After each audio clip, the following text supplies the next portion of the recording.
नमस्कार, जय हिंद, जय भारत। मैं अभिषेक और आप देख रहे हैं हमारा YouTube channel Rudra yes academy. दोस्तों, एक बार फिर से आप सभी का हमारे इस यूट्यूब चैनल पर हार्दिक स्वागत है। दोस्तों, जैसा कि आप सभी लोग जान रहे हैं, यूपी पीईटी का फॉर्म रिलीज किया जा चुका है और दोस्तों अब आज हम इस वीडियो में बात करेंगे यूपी पीईटी 2022 का जो नया सिलेबस है ऑफिशियली जो लॉन्च किया गया दोस्तों उसके बारे में। जी दोस्तों, यूपी पीईटी की तरफ से दोस्तों जो सिलेबस बताया गया है हम उसकी बात करेंगे कि परीक्षा का टाइमिंग कितना होगा, क्वेश्चंस कितने होंगे, कौन कौन से टॉपिक से कितने क्वेश्चंस बनने वाले हैं। दोस्तों वीडियो को अंत तक देखिएगा, वीडियो बहुत ही इंपॉर्टेंट होने वाली है क्योंकि आपके एग्जाम के लिए दोस्तों सिलेबस बहुत ही एक इम्पॉर्टेंट पॉइंट होता है। दोस्तों आइए वीडियो को शुरू करते हैं। दोस्तों जैसा कि आप लोग देख पा रहे होंगे, आपके इस साल यूपी पीईटी के एग्जाम में प्रश्न की कुल संख्या 100 होगी, अर्थात आपके एग्जाम में कुल 100 प्रश्न पूछे जाएंगे और आपके इन 100 प्रश्नों के लिए आपको कुल 2 घंटे की इस परीक्षा की अवधि दी जाएगी, अर्थात आप 100 प्रश्नों को 2 घंटे के अंतर आपको करना पड़ेगा। और दोस्तों ये प्रत्येक जो 100 प्रश्न है उनके लिए 1 अंक आपको दिया जाएगा सही करने पे। और दोस्तों इस प्रकार आप ये जो परीक्षा है ये कुल 100 पूर्णांक का होगा, अर्थात 100 मार्क्स का दोस्तों आपका ये एग्जामिनेशन होने वाला है। ये तो क्या दोस्तों बेसिक जानकारी। आइए चलते हैं कि कौन से टॉपिक से कौन कौन सी चीजें पूछी जाएंगी। तो दोस्तों आप स्क्रीन पे देख पा रहे होंगे, सबसे पहले बात करते हैं इंडियन हिस्ट्री के। दोस्तों आपके कुल 5 प्रश्न आएंगे जिससे कुल 5 अंक आपको मिलेंगे, 5 मार्क्स होंगे दोस्तों, जिसमें इंडियन हिस्ट्री में दोस्तों आपकी बात होगी इंडस वैली सिविलाइजेशन से सिंधु घाटी सभ्यता से प्रश्न आएंगे, वैदिक संस्कृति से वैदिक कल्चर से प्रश्न आएंगे, बौद्ध धर्म जो बौद्ध रिलीजन है उससे खासकर उसमें भी गौतम बुद्ध की जीवनी एवं शिक्षाओं से संबंधित प्रश्न आएंगे। उनका जन्म कहाँ हुआ, किस स्थान पे हुआ, कब हुआ, उनके जो गृह त्याग हुआ, उनके प्रथम गुरु कौन थे, इन सभी प्रश्नों से आने वाले हैं। और दोस्तों जैन धर्म में भी महावीर स्वामी के जीवन एवं उनकी शिक्षाओं के बारे में प्रश्न आपसे पूछे जाएंगे। उसके बाद आपके मौर्य वंश, खासकर उसमें से सम्राट अशोक के बारे में प्रश्न आएंगे। गुप्त वंश में आपके समुद्रगुप्त और चंद्रगुप्त द्वितीय से प्रश्न आएंगे। देखिए बहुत ही स्पेसिफिकली आपको दिया हुआ है कि आपको क्या क्या पढ़ना है, बहुत कुछ पढ़ने की आवश्यकता नहीं है। जो सिलेबस में दिया है आप वहीं पढ़िए, आपके प्रश्न के जो उत्तर हैं उसमें आपको क्वेश्चंस में देखने को पक्का मिलेंगे। उसके बाद आपको हर्षवर्धन के बारे में प्रश्न पूछा जाएगा जो कि वर्धन वंश के हैं। राजपूत काल से आपके एग्जाम में प्रश्न देखने को मिलेंगे आपको इंडियन हिस्ट्री से। उसके अलावा सल्तनत काल से मिलेंगे, मुगल साम्राज्य से मिलेंगे, मराठाओं से प्रश्न मिलेंगे, उनके जैसे युद्ध कितने हुए हैं, मराठाओं में किसने किसका नेतृत्व किया, कहाँ कहाँ पर युद्ध किए, इन सभी चीज़ों से प्रश्न मिलेंगे। ब्रिटिश राज का उद्भव एवं प्रथम स्वतंत्रता संग्राम जो कि 1857 में हुआ था उससे आपके एग्जाम में प्रश्न भी बन सकता है। उसके साथ ही दोस्तों ब्रिटिश राज का सामाजिक एवं आर्थिक प्रभाव क्या रहा भारत पर, इससे भी आपके भारतीय इतिहास के दृष्टिकोण से प्रश्न बनेंगे। और ये जितने टॉपिक हमने बताए दोस्तों इससे कुल आपके 5 प्रश्न बनेंगे और इन 5 प्रश्नों से दोस्तों आपको 5 मार्क्स के क्वेश्चन आपको देखने को मिलने वाले हैं। ये तो बात हो गई दोस्तों हिस्ट्री के सिलेबस की। अब हम बात करते हैं दूसरा सिलेबस जो कि है आपका भारतीय राष्ट्रीय आंदोलन, जिसको हम लोग इंडियन नेशनल मूवमेंट के नाम से जानते हैं। इससे भी आपके दोस्तों 5 क्वेश्चन बनेंगे और आपके 5 मार्क्स यहाँ से आपके आने वाले हैं। वो है कि स्वाधीनता आंदोलन के जो प्रारंभिक वर्ष हैं उनसे आपके प्रश्न बनेंगे, स्वदेशी तथा सविनय अवज्ञा आंदोलन, साथ में महात्मा गांधी एवं अन्य नेताओं की भूमिका क्या रही इन आंदोलनों में, उनसे प्रश्न बनेंगे। क्रांतिकारी आंदोलन तथा उग्र राष्ट्रवाद का उदय, यह भी आपके एग्जाम में पूछा जाएगा। साथ में विधायी संशोधन तथा ब्रिटिश इंडिया एक्ट 1935 से भी क्वेश्चन बनेंगे। साथ में भारत छोड़ो आंदोलन, आजाद हिंद फौज की स्थापना तथा नेता सुभाष चंद्र बोस से भी संबंधित प्रश्न आपको देखेंगे। और ये सभी पॉइंट दोस्तों आपके राष्ट्रीय आंदोलन, भारतीय राष्ट्रीय आंदोलन से देखने को मिलेंगे और इनसे दोस्तों कुल आपके 5 प्रश्न बनेंगे, तो इस चीज को भी आपको पढ़ना होगा। ये तो बात हो गई दोस्तों इतिहास से संबंधित। अब हम लोग बात करेंगे जियोग्राफी की अर्थात भूगोल की। दोस्तों भूगोल को में आपको दिखेगा भारत एवं विश्व की भौतिक भूगोल से संबंधित चीज़ों के बारे में, और उसमें दोस्तों आपको पढ़ना पड़ेगा जो भारत की नदियां हैं, विश्व की नदियां हैं एवं उनसे संबंधित नदी घाटियों के बारे में। साथ में जो भू जल संसाधन है उनके बारे में पढ़ना पड़ेगा। कौन से देश में कौन सा पर्वत है, पहाड़ी है, हिमनद है, कौन ऊंचा है, कौन किस पर क्या स्थित है, यह सभी आपको पढ़ना पड़ेगा। साथ में दोस्तों मरुस्थल और शुष्क क्षेत्र, वन, खनिज संसाधन, विशेषकर भारत के संदर्भ में खनिज संसाधन से प्रश्न पूछेंगे कि लोहे का उत्पादन सबसे ज्यादा कहाँ पे होता है, अभ्रक का उत्पादन सबसे ज्यादा कहाँ पे है, सोने के उत्पादन कहाँ पे होता है। तो जो खनिज का उत्पादन संबंधित क्षेत्र है विशेषकर भारत के संदर्भ में आपको पूछा जाएगा दोस्तों। उसके अलावा भारत एवं विश्व का जो राजनैतिक भूगोल है उससे भी आपके एग्जाम में प्रश्न बनेंगे। इस टॉपिक से भी जलवायु तथा मौसम से बनेंगे। टाइम जोन और जनसांख्यिकी परिवर्तन एवं प्रवास से भी आपके एग्जाम में प्रश्न बनेंगे। ये तो हो गया दोस्तों भूगोल से संबंधित आपके सिलेबस की बातें। अब दोस्तों बात करेंगे भारतीय अर्थव्यवस्था से कि इंडियन इकोनॉमी से कौन कौन से टॉपिक से आपके एग्जाम में प्रश्न आने वाले हैं दोस्तों। तो भारतीय अर्थव्यवस्था आपके स्वतंत्रता के पश्चात की चीजें पूछी जाएंगी, जो कि 1947 से 1991 के बीच की चीजें आपसे पूछी जाएंगी। तो आपको न तो 1991 के बाद की चीजें पढ़नी है, न ही आपको 1947 की पहले की चीजें पढ़नी है। क्या क्या पढ़ना है सब कुछ इसमें बहुत ही स्पष्टता टॉपिक वाइज दे दिया गया है, आपको केवल वही चीजें पढ़नी है। तो पढ़ना क्या है भाई, योजना आयोग के बारे में पढ़ना है जिसे हम लोग प्लानिंग कमीशन कहते हैं। और इस योजना आयोग की जो पंचवर्षीय योजनाएं थी, 5 ईयर प्लान था, उसको पढ़ना है कि कब हुआ, उसमें क्या इंपॉर्टेंट चीज थी उसके बारे में पढ़ना है। मिश्रित अर्थव्यवस्था का विकास कैसे हुआ, उसमें निजी एवं सार्वजनिक क्षेत्र क्या है उनके बारे में पढ़ना है। ग्रीन रिवॉल्यूशन कह लें, हरित क्रांति कह लें, उसको आपको पढ़ना है। दुग्ध विकास एवं ऑपरेशन फ्लड क्या है, आप उसको पढ़ेंगे। दुग्ध क्रांति क्या है, भारत में दुग्ध क्रांति कौन लेके आया, विदेश में कौन लेके आया, तो ये सभी चीजें आपको पढ़नी पड़ेंगी। उसके अलावा बैंकों का राष्ट्रीयकरण कब हुआ, कौन से बैंक को कब राष्ट्रीयकरण किया गया, उसमें सुधार कब लाया गया, आरबीआई क्या है, इन सभी चीजों को आपको इसमें पढ़ना होगा। इसके अलावा वर्ष 1991 में जो आर्थिक सुधार एवं उसके बाद की अर्थव्यवस्था है उसको भी आपको थोड़ा ध्यान देना पड़ेगा। उसके अलावा दोस्तों आपको वर्ष 2014 के पश्चात जो आर्थिक सुधार किए गए, जिसमें से खासकर आपको कृषि सुधार, ढांचागत सुधार, श्रम सुधार, आर्थिक सुधार और जीएसटी, इन सभी सुधारों को आपको पढ़ना पड़ेगा। और इन इंडियन इकोनॉमी से दोस्तों आपको कुल 5 प्रश्न देखने को मिलेंगे और इन 5 प्रश्नों से दोस्तों आपको कुल 5 मार्क्स मिलेंगे आपके एग्जाम के पॉइंट ऑफ व्यू से। आगे बढ़ते हैं दोस्तों। अगला जो दोस्तों टॉपिक है, अगला जो सिलेबस है आपका वो है भारतीय संविधान एवं लोक प्रशासन से, अर्थात Indian constitution and public administration से। इस सिलेबस से दोस्तों आपको कुल 5 प्रश्न बनेंगे और इन 5 प्रश्नों के लिए आपको कुल 5 मार्क्स मिलने वाले हैं। तो दोस्तों ये जो भारतीय संविधान है आपसे यहाँ से प्रश्न बनेंगे और भारतीय संविधान में भी दोस्तों आपको पढ़ना है कि भारतीय संविधान की मुख्य विशेषताएं क्या हैं। जैसे भारतीय संविधान पूरे विश्व में सबसे बड़ा है, कितने अनुच्छेद हैं, एकल व्यवस्था है नागरिकता का कि संघीय व्यवस्था है, जो भी विशेषताएं हैं, कितने अनुसूची हैं, कितने भाग हैं, ये सभी आपको पढ़ना पड़ेगा।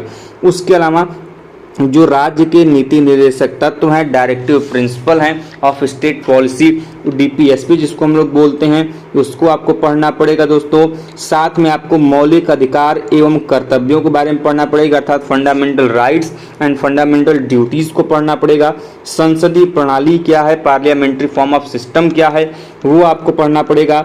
संघीय प्रणाली फेडरल स्ट्रक्चर पढ़ना पड़ेगा। साथ में संघ एवं केंद्र शासित प्रदेश क्या है वो पढ़ना पड़ेगा। केंद्र राज्य संबंध क्या है उसको आपको पढ़ना पड़ेगा। इसके अलावा न्यायिक ढांचा में आपको सर्वोच्च न्यायालय अर्थात सुप्रीम कोर्ट के बारे में पढ़ना है कि इसका गठन कौन होगा, शपथ कौन दिलाएगा, कितने मुख्य न्यायाधीश होंगे, सलाह किस आधार पर देगा। इसी प्रकार आपको हाई कोर्ट के बारे में भी, उच्च न्यायालय के बारे में भी पढ़ना पड़ेगा। इसके अलावा दोस्तों ये तो हो गया आपकी केंद्र स्तर की बातें। इसके अलावा जिला प्रशासन की बातें पढ़ना होगा कि जिला प्रशासन में जो चुनाव है, जो नियुक्ति है, जो कार्य हैं, इन सभी चीज़ों के बारे में आपको पढ़ना पड़ेगा। इसके अलावा जो स्थायी निकाय हैं जैसे नगर पालिका है, नगर पंचायत है, पंचायती राज व्यवस्था है, इनको कब लाया गया संविधान में, कब जोड़ा गया, इन संबंधित सभी चीज़ों को आपको पढ़ना पड़ेगा। मेरे भाई यदि वीडियो काम की लग रही हो तो वीडियो लाइक करते हुए चलिए और अपने दोस्तों को शेयर भी जरूर करिएगा। दोस्तों तो ये जो हो गया, ये तो हो गई बात इंडियन कॉन्स्टिट्यूशन से संबंधित पूछे जाने वाले सभी प्रश्नों की। और आपसे इंडियन कॉन्स्टिट्यूशन से इन जितने भी टॉपिक हमने आपको बताया, इनसे आपको 5 प्रश्न देखने को मिलेंगे। दोस्तों यदि आप भी इन सिलेबस की तैयारी करना चाहते हैं, यूपी पेट की तैयारी करना चाहते हैं, तो आज ही हमारे चैनल को ज्वाइन करें और क्लासेस को ज्वाइन करें। आगे बढ़ते हैं दोस्तों, अगला जो सिलेबस है वो है सामान्य विज्ञान का, जनरल साइंस का, जिसमें आपको जो बेसिक फिजिक्स है, भौतिक विज्ञान है, वो पढ़ना पड़ेगा। बेसिक केमिस्ट्री की चीज़ें पढ़नी पड़ेंगी, प्रारंभिक रसायन विज्ञान और प्रारंभिक जीव विज्ञान की चीज़ें अर्थात बेसिक बायोलॉजी। तो जो जनरल साइंस में पढ़ना है वो आपको बेसिक की चीज़ें पढ़नी है, चाहे वो फिजिक्स हो, केमिस्ट्री हो या फिर बायोलॉजी हो, तीनों का आपको बेसिक जानकारी होनी चाहिए कि किसकी इकाई क्या है, मात्रा क्या है, कौन सी चीज़ें की फार्मूला क्या है, किसका निर्माण कैसे होता है, जीवों की इकाई क्या है, उनका निर्माण कैसे होता है, कौन से रोग किससे होते हैं, ये सभी चीज़ें बेसिक के रूप में आती हैं। खैर जब हम लोग क्लास लेंगे, पढ़ाएंगे, तो उसमें भी हम लोग सभी चीज़ें डिस्कस करेंगे। तो फिलहाल इतना जानिए कि सामान्य विज्ञान से आपकी basic physics, basic chemistry and basic biology से क्वेश्चन बनेंगे। ये तो बात हो गई जनरल साइंस की। इसके अलावा हम लोग बात करेंगे कि आपके एग्जाम में प्रारंभिक जो अंक गणित है, जिसको हम लोग एलिमेंट्री अर्थमेटिक भी बोलते हैं, यहाँ से दोस्तों आपको पूर्ण संख्या से प्रश्न बनेंगे, भिन्न से बनेंगे, दशमलव से बनेंगे। उसके अलावा प्रतिशतता से प्रश्न बनेंगे, साधारण अंक गणितीय जो समीकरण है उनसे प्रश्न बनेंगे, वर्ग एवं वर्गमूल से प्रश्न बनेंगे, घातांक एवं घात से प्रश्न बनेंगे और औसत अर्थात एवरेज से प्रश्न बनेंगे आपके अर्थमेटिक के पॉइंट ऑफ व्यू से। तो इनसे भी दोस्तों आपके 5 प्रश्न देखने को मिलेंगे और 5 प्रश्नों के लिए आपको 5 मार्क्स भी आपके एग्जाम के मिलेंगे और दिए जाएंगे। ये तो हो गई आपके अर्थमेटिक की बारी। अब हम लोग बात करेंगे कि सामान्य हिंदी में, जनरल साइंस हिंदी में आपको कौन से टॉपिक से क्वेश्चंस बनने वाले हैं। दोस्तों जनरल हिंदी से आपके कुल 5 प्रश्न बनेंगे और इन 5 प्रश्नों के लिए आपको 5 मार्क्स दिए जाएंगे। और दोस्तों ये सामान्य हिंदी में आपके प्रश्न संधि से आपको मिलेंगे, विलोम शब्दों से मिलेंगे, पर्यायवाची शब्द से मिलेंगे, वाक्यांशों के लिए एक शब्द जिनको हम लोग अनेक शब्दों के लिए एक शब्द भी कहते हैं, आप उसे भी समझ सकते हैं। उसके अलावा लिंग से भी प्रश्न पूछेंगे, जैसे कि यह कौन से स्त्रीलिंग है कि पुल्लिंग है कि क्या है, आपको इससे भी प्रश्न देखने को मिलेंगे। इसके अलावा समुश्रत भिन्नार्थक शब्द, मतलब आपको 4 ऑप्शन दे देगा, उनमें से कोई भिन्न शब्द है जो आपको छांट के निकालना पड़ेगा, उससे प्रश्न बनेंगे। उसके अलावा मुहावरे एवं लोकोक्तियों से प्रश्न बनेंगे। सामान्य अशुद्धियां, मतलब आपको शब्द दे दिया जाएगा, उसमें से जो अशुद्धियां हैं उनको आपको छांटना होगा, उनसे प्रश्न बनेंगे। उसके अलावा कहानी एवं कविता, गद्य एवं पद्य, गद्य का मतलब होता है कहानी, पद्य का मतलब होता है कविता। तो इन कहानी एवं कविताओं के लेखक और रचनाओं से संबंधित प्रश्न भी बनेंगे। या तो लेखक का नाम देके रचना को उसके नाम पूछ देगा, उसकी पुस्तक का नाम पूछ देगा, या फिर उनकी रचना या पुस्तक का नाम देके उस लेखक का नाम पूछ देगा। तो इससे भी आपके प्रश्न बनेंगे और इन सभी टॉपिक से आपके कुल 5 प्रश्न बनने वाले हैं, जो कि सामान्य हिंदी के हैं, जनरल हिंदी के हैं। अब हम बात करते हैं कि जनरल अंग्रेजी के, सामान्य इंग्लिश के प्रश्न आपके कहाँ से बनेंगे। तो ये अंग्रेजी व्याकरण से प्रश्न बनेंगे और अपठित गद्यांश पर आधारित प्रश्न, मतलब आपको इंग्लिश का एक पैराग्राफ दे दिया जाएगा जिसके आधार पर आपके क्वेश्चंस बनेंगे और इससे कुल 5 प्रश्न बनेंगे और इन 5 प्रश्नों के आपको कुल 5 अंक मिलेंगे, 5 मार्क्स आपको मिलने वाले हैं। तो ये तो बात हो गई इंग्लिश की। अब हम लोग बात कर लेते हैं तर्क शक्ति एवं तर्क के बारे में, जो कि लॉजिक एंड रीजनिंग से प्रश्न बनते हैं और लॉजिक एंड रीजनिंग से भी आपके एग्जाम में कुल 5 प्रश्न आएंगे और इन 5 प्रश्नों के लिए आपको कुल 5 मार्क्स दिए जाएंगे, जिसमें दोस्तों आपको रीजनिंग में बृहत एवं लघु से प्रश्न बनेंगे। इसमें से सबसे बड़ा कौन है, सबसे छोटा कौन है, आपको वो बताना पड़ेगा। रैंकिंग एवं क्रम को बताना पड़ेगा कि आपको एक सीरीज दे दिया जाएगा, उसमें नंबर पूछ देगा कि कितने नंबर पर बाएं से कौन सा स्थान है, दाएं से कौन सा स्थान है, उससे प्रश्न पूछेगा। उसके अलावा संबंध से प्रश्न पूछेगा, जैसे कि दादा की, नानी की, मामी की, चाचा के, चाची की, तो आपका संबंध निकालना होगा, उससे प्रश्न पूछेगा। साथ ही दोस्तों समूह में भिन्न करने को अलग करना, उससे प्रश्न पूछेगा, मतलब आपको कोई ऑप्शन दे देगा समूह से, उसमें से कोई एक भिन्न होगा, उसको आपको छांट के निकालना पड़ेगा। जैसे कि दे देगा कि 2, 4, 8, 10, इसमें से कोई एक भिन्न होगा, उसको आपको निकालना पड़ेगा। उसके अलावा कैलेंडर एवं घड़ी से प्रश्न बनेगा, कारण और प्रभाव से प्रश्न बनेगा, कोडिंग और डिकोडिंग, जो कि संख्या की कोडिंग डिकोडिंग हो सकती है, और अल्फाबेट का अर्थात अक्षर का भी कोडिंग डिकोडिंग हो सकता है, उससे भी प्रश्न बनेगा। साथ में दोस्तों निगमकता, तर्क और कथन विश्लेषण का जो कि निर्णय व्याख्या तर्क वाला प्रश्न होता है, विश्लेषण निर्णय वाला, उससे भी आपके रीजनिंग से संबंधित प्रश्न बनेंगे। दोस्तों कुल इस टॉपिक से आपके कुल 5 प्रश्न बनेंगे और इस 5 प्रश्नों के लिए आपको कुल 5 अंक मिलेंगे। ये तो बात हो गई दोस्तों रीजनिंग की। अब हम बात करते हैं करंट अफेयर्स की, समसामयिक की, जिसमें करंट अफेयर्स से दोस्तों आपको कुल 10 प्रश्न देखने को मिलेंगे। कितने प्रश्न करंट अफेयर्स से होंगे? 10 होंगे और इन 10 प्रश्नों के लिए आपको कुल 10 अंक दिए जाएंगे। और दोस्तों करंट अफेयर्स जो कि भारत एवं वैश्विक संदर्भ में होगा, दोनों से पूछा जाएगा। ये नहीं कि केवल भारत का ही करंट अफेयर्स पढ़ना है, विश्व के संदर्भ में भी आपको करंट अफेयर्स पढ़ना होगा। और दोस्तों मिनिमम आपको कम से कम 6 महीने का तो करंट अफेयर्स पढ़ के ही जाना होगा, अन्यथा आपके एग्जाम के लिए कोई काम नहीं आएगा। आगे बढ़ते हैं दोस्तों, जो कि हम लोग बात करेंगे सबसे अंतिम टॉपिक जो आपके एग्जाम में आएगा, जिसका नाम है सामान्य जागरूकता, जिसको हम लोग बहुत ही सिंपल वर्ड में जनरल अवेयरनेस बोलते हैं। उससे प्रश्न बनेंगे, जिसमें कि आपके भारत के पड़ोसी देश कौन कौन से, जैसे पाकिस्तान हुआ, श्रीलंका हुआ, म्यांमार हुआ, उसके अलावा आपका चीन हुआ, बांग्लादेश हुआ, नेपाल हुआ, इनसे आपके जो भी भारत के पड़ोसी देश हैं उनकी सीमाओं से संबंधित, उनके विभाजन से संबंधित, उनके गतिविधियों से संबंधित, लेन देन से संबंधित, समझौते संबंधित सभी प्रकार के प्रश्न आपके एग्जाम में बन सकते हैं। साथ में किसी भी देश की राजधानी एवं उनकी मुद्रा, जैसे अभी पूछ दे कि अमेरिका देश की राजधानी क्या है, इंग्लैंड की राजधानी क्या है, जापान की राजधानी क्या है, चीन की राजधानी क्या है, साथ में उन देशों में जो चलने वाली मुद्रा है उसका नाम क्या है, उससे भी आपके एग्जाम में प्रश्न बनेंगे। साथ में दोस्तों भारत के राज्य एवं केंद्र शासित प्रदेश, जैसा कि आप सभी लोग जानते हैं भारत में 28 राज्य हैं और 8 केंद्र शासित प्रदेश हैं, तो इनमें से किसी से भी कोई एक प्रश्न पूछा जा सकता है आपसे, इसलिए आप उनको भी तैयार करें। भारतीय संसद में राज्यसभा, लोकसभा, विधानसभा और विधान परिषद से संबंधित भी आपके एग्जाम में प्रश्न बनेंगे कि कौन सी लोकसभा में ज़्यादा सीटें हैं, कौन सी कम हैं, कहाँ पर राज्यसभा की सीटें ज़्यादा हैं, उनका गठन कितना है, उनमें सीटों की संख्या कितनी है, विधानसभा कौन कौन से राज्यों में है, विधान परिषद कौन कौन से राज्यों में, किस विधानसभा या विधान परिषद में सीटों की संख्या ज़्यादा है। तो ऐसे टॉपिक से भी आपके एग्जाम में प्रश्न बनेंगे। इसके अलावा राष्ट्रीय एवं अंतर्राष्ट्रीय दिवस, जो इम्पोर्टेंट डेज हम लोग सेलिब्रेट करते हैं, जैसे गौरैया दिवस हो गया, मृदा दिवस हो गया, जल दिवस हो गया, तो इन सभी से भी प्रश्न आपके एग्जाम में बनेंगे। उसके अलावा जो विश्व संगठन एवं उनके मुख्यालय, जैसे हम लोग पढ़ते हैं यूएनओ, सार्क हो गया, उसके अलावा आपका ब्रिक्स हो गया, तो ये सभी जो मुख्यालय हैं और जो संगठन हैं वो कहाँ पर स्थित हैं, उनके मुख्यालय कहाँ पर स्थित हैं, कौन कौन से देश उनके भाग हैं, इनसे संबंधित भी आपको चीज़ों को पढ़ना पड़ेगा।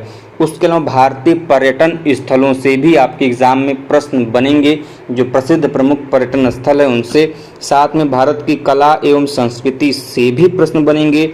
इसके अलावा दोस्तों आपके जो प्रश्न हैं वो भारत एवं विश्व के खेल से संबंधित भी प्रश्न बनेंगे, जैसे कि किसने कौन से खेल में क्या जीता है, ये प्रश्न बन सकता है। किस खेल की शुरुआत कहाँ पर हुई है, किस खेल में खिलाड़ियों की संख्या कितनी होती है, या फिर कौन सा खिलाड़ी किस खेल से संबंधित है, इससे भी प्रश्न बन सकते हैं, तो आपको वो भी पढ़ना पड़ेगा। साथ में भारत के जो अनुसंधान संगठन है, जैसे भारत का गन्ना अनुसंधान संगठन कहाँ पे है, चावल अनुसंधान संगठन कहाँ पे है, तंबाकू अनुसंधान संगठन कहाँ पे है, तो ये जो चीज़ें हैं आपको पढ़नी पड़ेंगे। इसके अलावा जो भारत के संदर्भ में प्रसिद्ध पुस्तक एवं लेखक हैं, ये भारत नहीं विश्व के संदर्भ में भी जो कि बहुत ही फेमस हैं, उनसे भी प्रश्न बनेंगे। जैसे कुछ नेहरू जी ने लिखा है, कुछ गांधी जी ने लिखा है, कुछ आपके रविंद्रनाथ टैगोर ने लिखा है, बंकिम चंद्र चटर्जी ने लिखा है, कई सारे राइटर हैं जिनकी फेमस पुस्तकें हैं, उनसे आपके एग्जाम में प्रश्न बनेंगे। और पुरस्कार एवं विजेताओं, जैसे नोबेल पुरस्कार हो गया, पद्म पुरस्कार हो गया, भारत रत्न हो गया, इसके अलावा आपका क्या कहते हैं बहुत सारे पुरस्कार हैं जिनसे आपके एग्जाम में प्रश्न बन सकते हैं। तो कुल इस टॉपिक से जितने हमने बताए आपके जनरल अवेयरनेस से, कुल आपको 10 प्रश्न जनरल अवेयरनेस से बनेंगे। करंट अफेयर से भी 10 बनेंगे, जनरल अवेयरनेस से भी बनेंगे, और 10 प्रश्नों के लिए आपको 10 मार्क्स मिलेंगे। तो कुल आपके जितने आपके सिलेबस हैं उसमें आपको कुल 100 प्रश्न बनेंगे और 100 प्रश्न के लिए आपको 100 नंबर दिए जाएंगे सही करने पे। तो दोस्तों इस प्रकार हमने आपको जितने भी सिलेबस थे उसकी बहुत ही डिटेल में टॉपिक वाइज चर्चा की है। ऐसी वीडियो आपको दोस्तों कहीं अन्यत्र नहीं मिलेगी। ये दोस्तों हमारे इस वीडियो से संतुष्ट हैं, आपको लगता है कि आपकी वीडियो काम की है तो वीडियो को लाइक करिए। और दोस्तों यदि आप भी यूपी पीईटी की तैयारी करना चाहते हैं तो आज ही हमारे चैनल को ज्वाइन करें, साथ ही दोस्तों बेल आइकन को प्रेस करें जिससे कि आपके पास वीडियो की लेटेस्ट नोटिफिकेशन सबसे पहले पहुंचे। दोस्तों मिलते हैं नेक्स्ट वीडियो में ऐसे ही अपडेट और इन्फॉर्मेशन के साथ। तब तक के लिए जय हिंद, जय भारत, हर हर महादेव।